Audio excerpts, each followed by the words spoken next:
الحمد للہ رب العالمین الصلاة والسلام علی سید الانبیاء والمرسلین اما بعد فاعوذ باللہ من الشیطان الرجیم بسم اللہ الرحمن الرحیم قال رسول اللہ صلی اللہ علیہ وآلہ وسلم اولی الناس بی یوم القیامت اکثرهم علی صلاة۔ میرے اور آپ کے پیارے آقا صلی اللہ علیہ وسلم کے ارشاد پاک جس کا مفہوم فرمایا کل بروز قیامت میرے سب سے زیادہ نزدیک، سب سے زیادہ قریب وہ لوگ ہوں گے جنہوں نے مجھ پر زیادہ درود پاک پڑھے ہوں گے۔ صلو علی الحبیب صلی اللہ تعالی علی محمد صلی اللہ علیہ وسلم۔ داتا گنج بخش علی حجویری رحمۃ اللہ تعالی علیہ نے حصول معرفت کی خاطر بے حد ریاضت کی اور عبادات بھی کی، حصول علم کی خاطر سفر کی صعوبتیں بھی برداشت کی اور رضا الہی کے لیے اونی لباس بھی پہنا اور محبت الہی میں فقر اور فاقہ اختیار کیا اور عشق حقیقی میں ثابت قدمی کی خاطر مصائب مشکلات میں صبر اور ضبط سے بھی کام لیا۔ آخر کار اللہ عز و جل کے فضل سے آپ کی معرفت کی تکمیل ہوئی جب آپ کے پیر و مرشد سیدنا ابو الفضل محمد بن حسن رحمۃ اللہ تعالی علیہ کی نظر ولایت نے دیکھا کہ میرے مرید خاص کے علم ظاہری اور باطنی سے مخلوق خدا کے فائدہ اٹھانے کا وقت آ گیا ہے، ان کی صحبت سے فیض پانے کا وقت آ گیا ہے، تو آپ رحمت اللہ تعالی علیہ نے حکم دیا کہ تم مرکز الاولیاء لاہور روانہ ہو جاؤ، اور آپ کے پیر مرشد فرمانے لگے وہاں جا کر رشد و ہدایت کا فریضہ سر انجام دو۔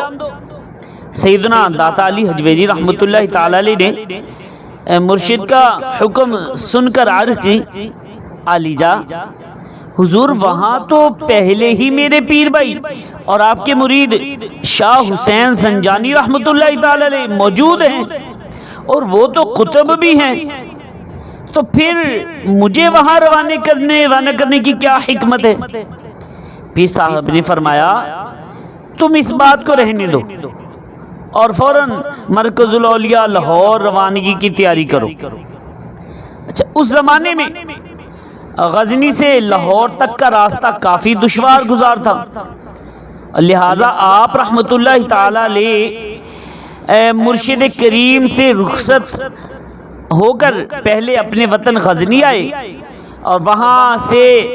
احمد حمادی کرخی رحمۃ اللہ تعالی علیہ اور ابو سعید حجویری رحمۃ اللہ تعالی علیہ کو ساتھ لیا اور ساتھ لے کر یہ 3 افراد کے قافلے کی صورت بنی اور یہ 3 افراد کا قافلہ مرکز الاولیاء لاہور کی طرف چل دیا اور بڑی مشکلوں سے مشقتوں سے پہاڑی راستے طے کرتے ہوئے یہ پہلے پشاور اور پھر غالباً 431 ہجری بمطابق 1041 عیسوی کو مرکز الاولیاء لاہور میں آپ کی آمد ہوئی، اور جس دن آپ رحمت اللہ تعالی علیہ نے دادا صاحب نے مرکز الاولیاء لاہور شہر میں قدم رکھا اسی دن آپ نے ایک جنازہ دیکھا۔ اب دیکھا کہ لوگ جو جا رہے تھے جنازے کے ساتھ، ان لوگوں سے آپ نے پوچھا، دریافت کیا یہ کون ہے، کس کا جنازہ ہے؟ تو آپ کو بتایا گیا کہ یہ جنازہ مرکز الاولیاء لاہور کے قطب شاہ حسین زنجانی رحمۃ اللہ تعالی علیہ کا ہے۔ اس وقت آپ کو اپنے اس سوال کا جواب مل گیا کہ جب مرکز الاولیاء لاہور میں پہلے ہی ایک قطب موجود ہے تو میرے جانے کی کیا ضرورت ہے، اور مرشد کے حکم کی حکمت بھی آپ کو معلوم ہو گئی۔ اللہ اکبر۔ تو اس واقعے سے ہمیں یہ درس بھی ملتا ہے کہ اگر مرشد کامل ہے اور مرشد کامل کسی بات کا حکم دے اور ہمیں بظاہر اس کا کوئی فائدہ نظر نہ آئے یا حکمت معلوم نہ ہو، تب بھی آنکھیں بند کر کے اس یقین کے ساتھ تعمیل حکم کرنا چاہیے کہ مرشد کامل نے حکم دیا ہے تو کوئی نہ کوئی حکمت اور مصلحت ضرور ہوگی۔ اللہ پاک ہمیں مرشد کامل کی اطاعت کرنے کی توفیق عطا فرمائے۔ اللہ پاک مرشد پاک امیر اہل سنت مولانا محمد الیاس اتار قادری رضوی دامت برکاتہ العالیہ کو عمر درازی بالخیر عطا فرمائے، ان کے فیض و برکات سے ہم سب کو مالا مال فرمائے، آمین